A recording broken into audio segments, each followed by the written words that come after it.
if your role as a parent is not to protect your child by any means necessary from sexual predators, you should give your children up for adoption. You should give them up to another family. What is Satanism? And it always kind of, you can comment below, it always sort of surprises me that, that ding, it's driving me nuts. It always sort of surprises me when you have people out there, celebrities, people on the right, who say, this is a satanic cabal. Okay, what church are you involved with? Why is it all of a sudden the people who are not practicing Christians who want to use the Satanism clickbait? Yeah. Satan is, I believe the devil is real. The devil wants you to think that he's not real, just to be clear. But we'll get to what Satanism actually is. Before that, here's the thing. Hollywood has a very long and storied history with child exploitation. Yeah. Let's be clear here. What do we have? We have this is a new one, play. Pedophile play called Downstate by Bruce Norris. And by the way, it's not just that there's a play, basically, I guess I should say praising or portraying in a positive light. I don't want to misspeak and be removed from YouTube from the pedophile moderator. Right, yeah. Well, it's not just that you have a play that's pro-pedophile, allegedly. It's that you have the media carrying their water. Washington Post. There's a columnist there, Peter Marks, wrote a review of the play. Take a guess. Glowing. Oh, weird. Norris proposes a variation on this proposition at Off-Broadway's Playwrights Horizons. I always love when they have to say Off-Broadway because that means they're a self-important prick. It also means it's not on Broadway for good reason. Yes, exactly. For a very, very good reason. What I want you to do is walk past the theater, see where they have Avenue Q playing, and keep walking until someone takes your wallet. And then... You won't find that at the TKTS stand. So... He is, this is the review, he is questioning what degree of compassion should society fairly hold out to those who have served their time for sexual abuse, assault, or rape. Downstate, directed with exceptional astuteness by Pam McKinnon, seizes on our reflexive response to these crimes and shifts our emotional focus to the perpetrators. Let me ask you this. At what point does a person not warrant your emotional focus? I know. If they voted for Trump, right? You don't care if they live or die. Right, yeah. But when someone rapes a kid or when someone grooms a kid and you understand the recidivism rate, at what point do you actually focus on the victim rather than the criminal? I'm sorry, this may seem a little bit cold. I think there's nothing wrong with the way we've been doing it since the beginning of ever. You rape a kid, you harm a kid in the tribe, you're gone. Try and come back, you get an arrow through the heart. Or you get a bullet to the face. You leave. Exile. Why? For the same reason that a dog that mauls a child can no longer be let in a daycare. You are no longer allowed to be among society where you could do damage. It's just a risk that we can't take. Leave. And then if they, through force, come back, the punishment has to be as severe as humanly possible. Comment below if you think that's a little bit too stark of a contrast. I'm giving them the option to leave. Right. That's enough. But so this play, it wasn't just, so this article is glowing. This play was fantastic. They did a great job with this. In the play, they're making the point that we're treating pedophiles, people convicted of sexual crimes against minors and other people, too harshly because we're not considering the emotional distress that they're going through in life and the isolation and everything else. Whatever it is, it's not enough. Here's the one part of it, too, that just makes it even worse. One of the play's characters is a victim of one of the guys who's living in this basement in a group of people that are living together. And they portray him as this person who misguidedly comes back to face his tormentor, essentially, somebody who abused him, and to try to get some closure. He's trying to get some kind of closure, and his wife misguidedly says that this is probably a good idea, and he has no compassion for this guy. He paints him as the villain. It paints the child who was abused, who is now an adult, that is coming back to try to get some closure, as the villain in the story, and all the compassion goes to the guy that raped him. That's what this play does. This is far more prevalent in our society than I think people realize. Yeah. And the fact that there's more people... Certainly in Hollywood. Absolutely. But it goes on everywhere. There's a problem with sexual abuse of children everywhere. Yeah. And the reality is the more people there are, the more this stuff is coming to light because somebody who made this play or is behind it or is producing it has an agenda. Yep. I firmly believe that because there's too much of this crap going on. It's right there, of course, yeah. It's a conspiracy even though you're watching it. Yes, exactly. No, I think you're absolutely... Here's the big difference, though, is that at least even if people in society at large, being the United States, aren't as hard on pedophilia as we aren't as hard on child rapists, they still have to feign as though they're bothered by it. They don't write plays saying, can't we give them empathy? Only in the entertainment industry do they openly blatantly say, hey, we're not pro-pedophile, but couldn't you put a little love in your heart? Nope. Well, they're saying use the term minor attracted person, and that's when I was like, well, you've officially lost me. Yeah. Is that what we call them when we shoot them? Yeah. How about future room temperature? Yeah. Like, I don't understand. Like, it should be an execution. Yeah. I'm sorry. If you rape a child. Yes. Yeah, It should you have be. a You should be trial put to and- death because you are a danger to children. You've had your chance to live. You're now an adult. You're taking away somebody else's. You deserve to die. That's how I've always felt about it. I agree with you. Right, Because I don't want you out And there. watch YouTube say that this is more extreme than the people trying to groom. And by the way, that is grooming, just to be clear.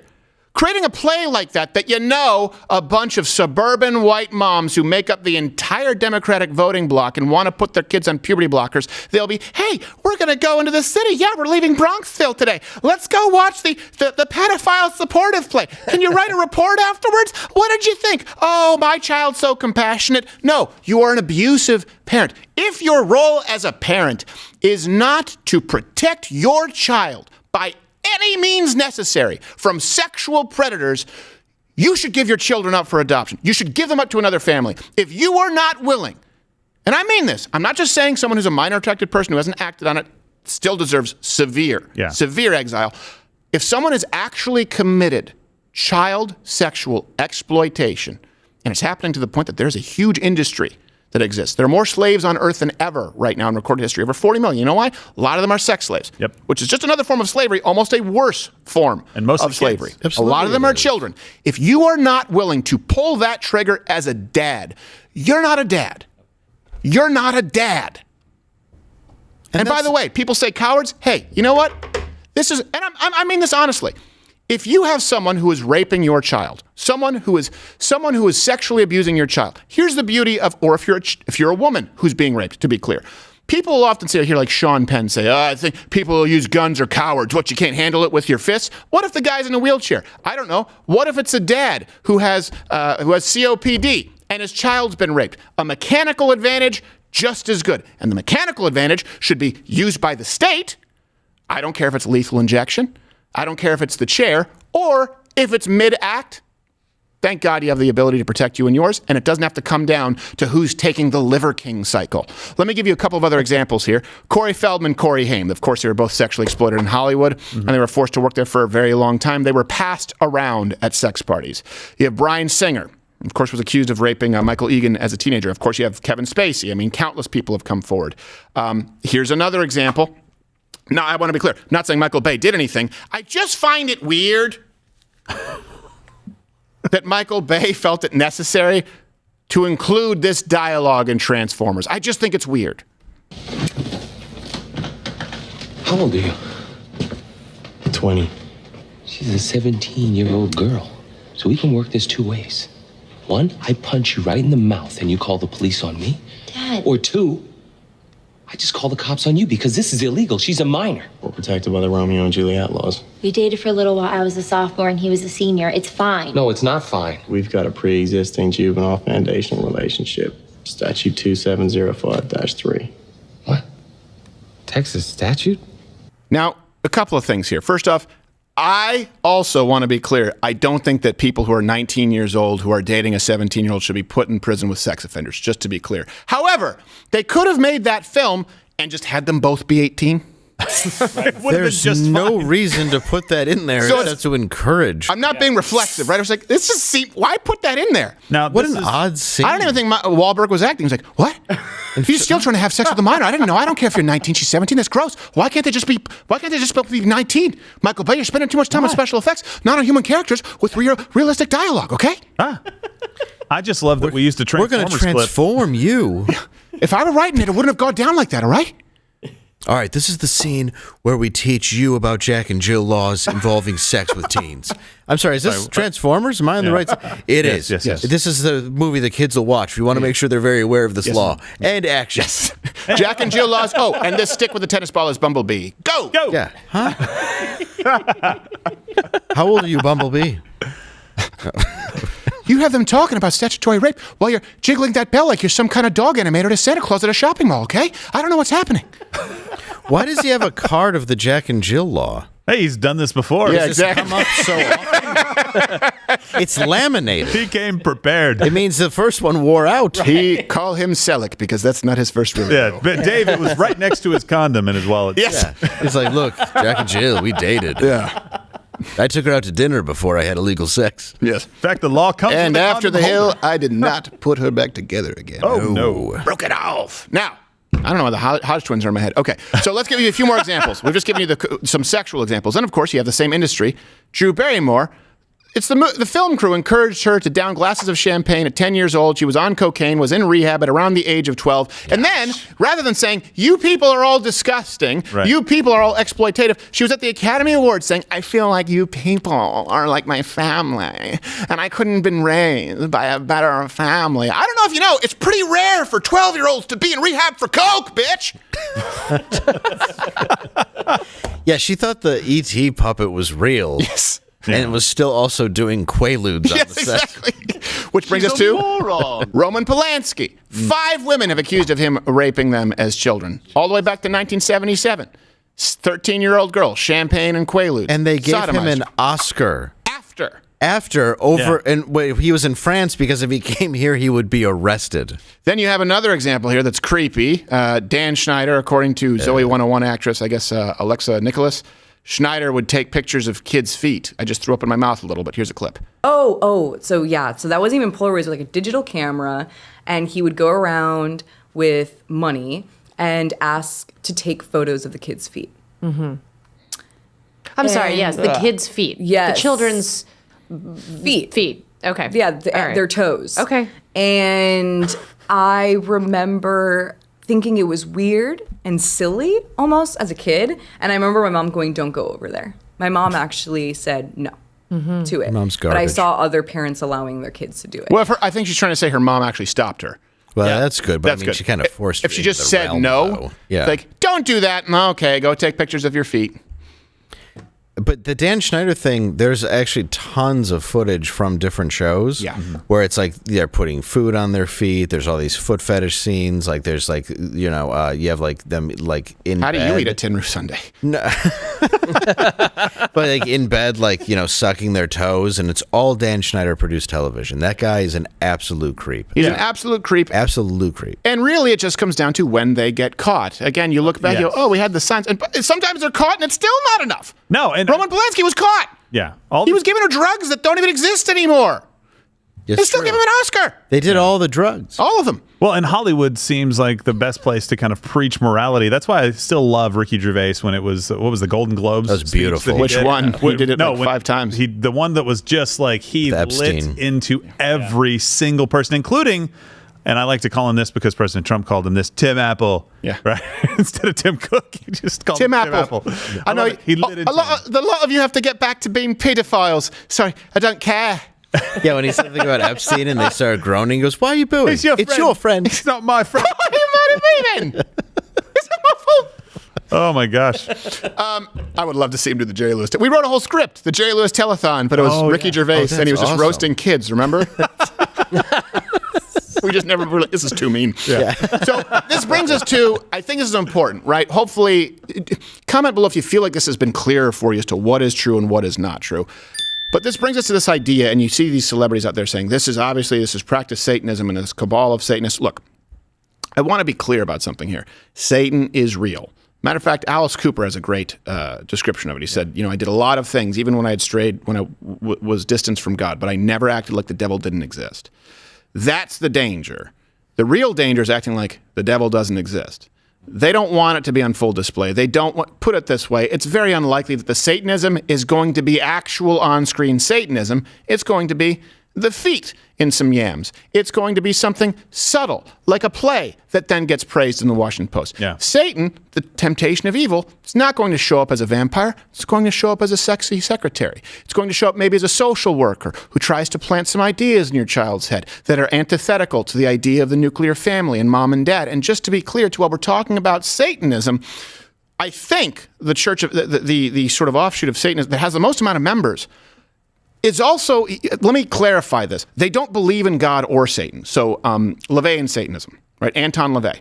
Here's their belief, is they don't believe in God. They don't believe that the Bible is true. But what they say is, we hate practice Christianity so much that if you're going to believe this fable, if you're going to believe this allegorically, we actually think that Satan is the good guy, and so they professionally troll, right? They say to us, Satan is the symbol that best suits the nature of who we are carnal by birth. People who feel no battles raging between our thoughts and feelings. We do not embrace the concept of a soul-imprisoned body.